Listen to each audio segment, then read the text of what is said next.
If you're seeing the Photoshop error unexpected end of file encountered, don't worry. In this quick fix, I'll show you what it means and the fastest ways to try to recover the file. This usually happens when Photoshop reaches the end of the file before it expects to, which often means the file is damaged, incomplete, or saved in a format Photoshop is struggling to read. In many cases, the good news is that the file may still open in another program, and that can give you a way to save it in a more compatible format.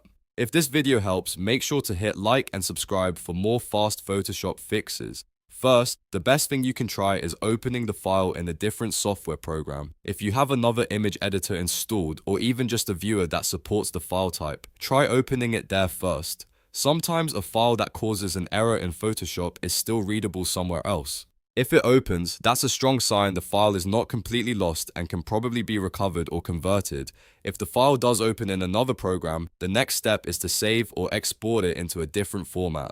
For example, if it's an image, export it as PNG, JPG, TIFF, or another format that Photoshop handles more easily.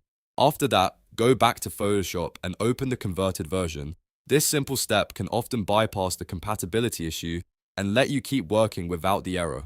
Now, if you receive the file from someone else, ask them to resend it. Sometimes the problem is not the original file at all, it's the download, transfer, or copy process. A fresh copy from the source can fix the issue immediately, especially if the file was interrupted during the download or became corrupted while being shared.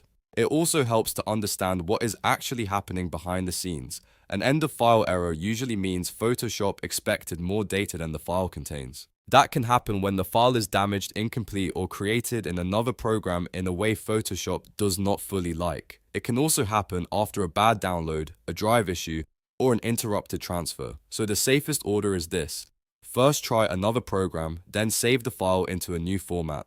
And if necessary, ask for a fresh copy. In many cases, one of those 3 steps solves the problem without any advanced repair tools. If Photoshop still won't open the file after that, the file may be too damaged to recover normally, but at least you'll know you tried the fastest fixes first. And if this helped you, please click like, subscribe, and stay tuned for more easy Photoshop troubleshooting videos.